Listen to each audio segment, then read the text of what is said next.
moms and dads, welcome to my channel. My name is Liz and this is Simply Homeschool. So today I'm going to talk to you guys about common questions asked about homeschooling.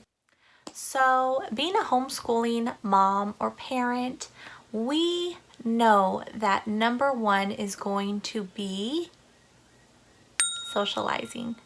Socialization. Okay, so back in the day, I could see why people asked this, but nowadays there are so many different homeschooling events and things that you can be involved in. There are co-ops, charter schools, homeschooling groups, there's Facebook groups, there's little activities you could do with church. There are so many different options out there to help socialize your children. They could be in regular activities like gymnastics, dance, karate, swimming, all kinds of lessons. What else? I don't know. The list just goes on and on. They could play with the neighborhood kids. They could play with your family, cousins and things like that. There are so many different things out there. So this is something that I really sat and thought about. Okay, so you're in school. Well, maybe I put myself in this situation. So when I was in school, I was not the most popular kid. I pretty much had just a few friends that I hung out with. It wasn't like I was running around with everybody from my class or everybody from my pod. That's what they called in our school. Like the groups of classrooms were called pods. I literally just had a handful of friends that I hung around with, and that is it. So with homeschooling, don't get me wrong. There are kids that are social butterflies and they get along with everybody and they have different groups that they go around and hang out with and stuff. But for the majority of people, I would say have a few friends. Now with homeschooling, you don't just send your kid to the same class, same school every single day. They have co-ops, sometimes multiple co-ops with different kids. And then they're interacting with different parents. They're involved in different activities. They could be in gymnastics. They could be in swimming. All of those things that I already mentioned. They go on field trips. And sometimes, like for us, we're involved in a group in our county. And so we don't see the same kids at every field trip or every event. We have like little fairs and different events, and there's like book clubs and stuff like that. And so our kids are not with the same exact kids every single activity or event. So they're constantly having to talk to different people, having to talk to different parents. So if anything, I feel like there's more socialization with kids that are homeschooled. Now, it depends on what type of homeschooling mom you are. You could be the type of homeschooling mom that is an introvert and you like to be in the house and the kids are in the house with you. Hopefully with that situation, you have church. There's different church groups. You can, if you have a large family or different cousins, or the kids can play with neighborhood kids, things like that. There's still socialization. You just have to be creative in finding it. You do have to put yourself more out there than what you would do in school, because you would be the one trying to manipulate the situations so that they could be around other kids. It's not like when you're in school and you're already in that situation and they have to work to make their friendships. So it is kind of on you as the parent. Okay, so that I would say is number one. And these aren't in any particular order. I'm just going off my list of how I wrote them out. This is another common question is, why do you homeschool? Why do you homeschool? Why don't you just send them to school? And this could be many different reasons. I did mention this in a different video that I've done, but it could be multiple reasons. It could be safety, family bonding. It could be faith. It could be disabilities. It could be flexibility. You know, you guys can, maybe one of you or both of you as the parents have a job that you have to be traveling, and you don't just want, say, your husband to travel, you would like to go with him and bring your kids. So it kind of is hard to have your kids in a school if that's something that you want to do. It could be the education. Maybe the education that you get in your area is not good. It's not rated well. So you guys want to give them a better education. So another thing you're going to be asked is, how do you have the patience? I could never do that. I could never teach my kids. How do you have the patience? How do you do it? How do you not go crazy? And I would say you have to have patience with your kids anyways, right? You know, they're crying because they want to do something they can't do, or they want a cookie in the morning and they can't have it, or they, I don't know, want a toy or anything like that. You have to have patience. You can't snap on them for that, right? It's the same thing with school. It's the same thing with school. You adapt. You learn how to deal with it. You learn what works with your kids. It just happens. It's not that hard. Now, do you lose your patience? Yes. We're not super moms. We're not. It happens. But everybody loses their patience with their kids. You know, they get frustrated. And it's just something that you have to work on, like everything else. If you're a mom in general or a dad, you have to work on patience anyways, right, you guys? So it's not just homeschooling, like that is life. And you have to work with patience on anything with anybody. So you can do it. But that is one of the questions. This isn't about if you could do it or not, but this is one of the questions you will definitely be asked, or somebody will make a comment about it. How do you know which curriculum to choose? You don't. You don't know. You don't know until you do it.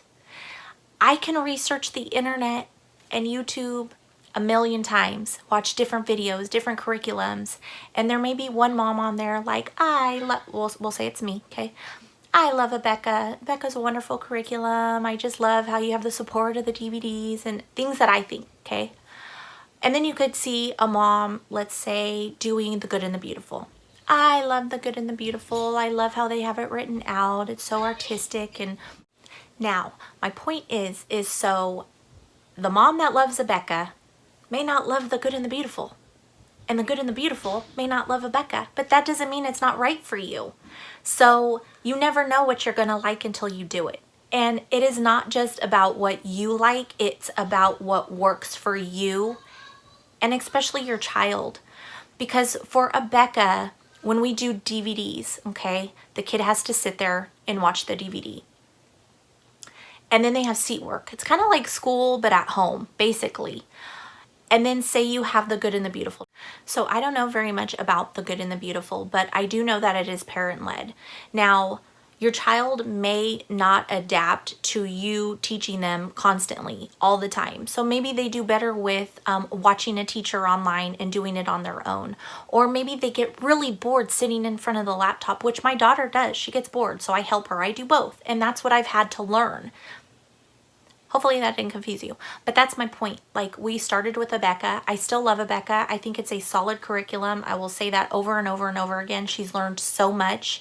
I love that she can watch a DVD. If I'm busy, I have a son, I teach my nephew, and I'm a mom and a wife, and I do other things sometimes while she's doing school.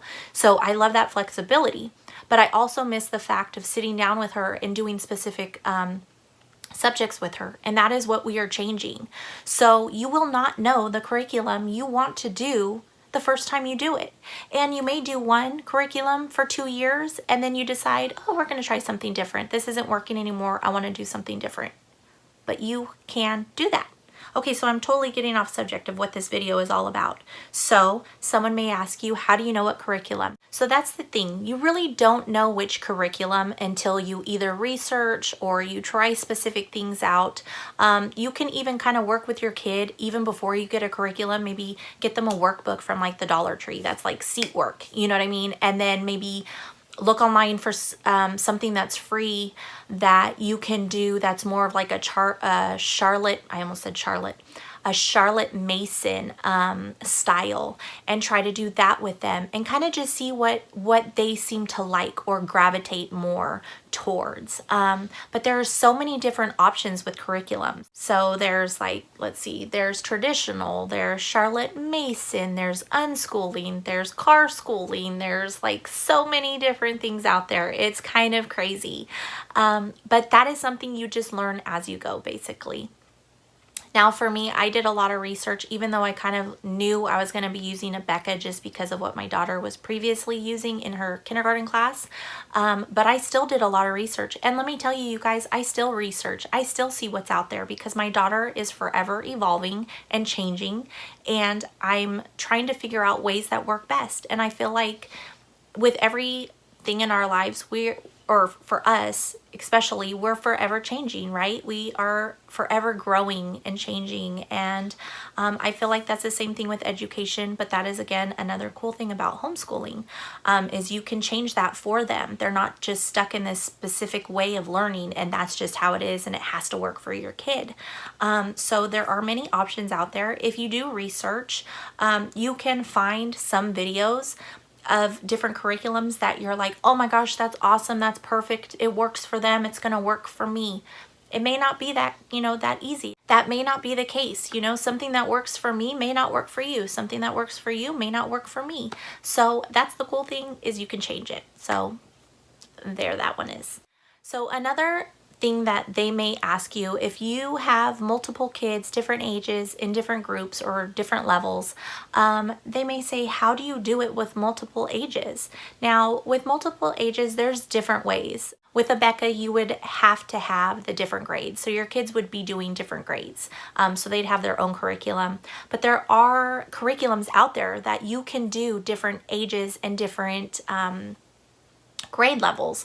So let's say I wanted to teach my daughter and my youngest niece and I don't know, a third or fourth grader.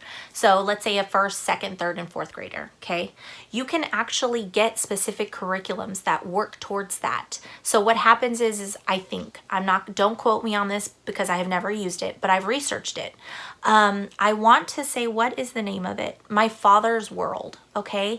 I know that you can do those grades together. Now what you would do is you would have a teacher's guide, which you would read through and go over things with them, and then they would have different workbooks that they work through specifically for their age groups.